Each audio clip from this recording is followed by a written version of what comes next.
ಇದೇ ನೋಡಿ ಹೊಸಕೆರಳ್ಳಿಲಿರುವಂತ death spots ಅಂತಾನೆ ಕರಿಬಹುದು. ಈ ರೋಡಲ್ಲಿ ಓಡಾಡೋರು ಜೀವನ ಕೈಯಲ್ಲಿ ಇಟ್ಕೊಂಡು ಓಡಾಡ್ತಾರೆ, ಗಾಡಿ ಆಕ್ಸಿಲೇಟರ್ನಲ್ಲ. ಯಾಕಂದ್ರೆ ಈ ರೋಡಲ್ಲಿ ಹೋಗಕ್ಕೆ ಮನುಷ್ಯನಿಗೆ 2 ರಿಂದ 3 ಗುಂಡಿಗೆ ಬೇಕು, 1 ಗುಂಡಿಗೆ ಇದ್ರೆ ಸಾಲಲ್ಲ. ಅಲ್ಲ ರೀ, ನೀವೇ ನೋಡ್ಬೋದು, ಅದೊಂದು 20 ರಿಂದ 25 ಅಡಿ ರಸ್ತೆ ಇದೆ. ಅದರಲ್ಲಿ 18 ಇಲ್ಲ 19 ಅಡಿ ಅಂದ್ರೆ 3/4% ರೋಡು ಹಾಳಾಗೋಗಿದೆ. ಎಲ್ಲರೂ ಜನರು ಆಕ್ಸೆಸ್ ಮಾಡ್ತಿರೋದು ಇನ್ನ ಕಾಲ ಜಾಗ ಅಷ್ಟೇ. ಇನ್ನು ಅಪ್ಪಿ ತಪ್ಪಿ ಯಾರಾದ್ರೂ ಈ ಹಳ್ಳ ಬಿದ್ರು, ಈ ಪೈಪ್ ಹೇಳ್ತಿದಾರಲ್ಲ ಆ ಲೈನಲ್ಲಿ ಏನಾದ್ರು ಬಂದ್ರು ಅಂದ್ರೆ ಅವ್ರ ಮನೆಗೆ ಹೋಗ್ತಾರ ಇಲ್ವ ಅಂತ ಅವ್ರಿಗೆ ಗೊತ್ತಿರಲ್ಲ. ಬಾಲ್ವಿನ್ ಆಗಿರ್ಬೋದು, ಸ್ವರ್ಗರಾಣಿ ಆಗಿರ್ಬೋದು, ಮತ್ತೆ ಹಿಲ್ ವ್ಯೂ ಅಂತ ಒಂದಷ್ಟು ಪಾಪ್ಯುಲರ್ ಸ್ಕೂಲ್ಗಳಿದೆ. ಸೊ ಆ ಸ್ಕೂಲ್ಗಳಿಗೆ ಮಕ್ಳುಗಳನ್ನ ಕರ್ಕೊಂಡು ಹೋಗ್ತಾರೆ ರೀ ಈ ರೋಡಲ್ಲಿ.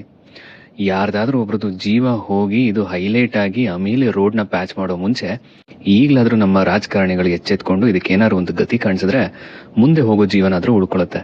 ಈ ವಿಡಿಯೋನ ರಿಲೆವೆಂಟ್ ಆಗಿರೋ ಅಧಿಕಾರಿಗೆ ರೀಚ್ ಆಗೋವರೆಗೂ ದಯವಿಟ್ಟು ಶೇರ್ ಮಾಡಿ, ಅಟ್ಲೀಸ್ಟ್ ಈಗಲಾದ್ರೂ ಅವ್ರು ಎಚ್ಚೆತ್ಕೊಳ್ಳಿ.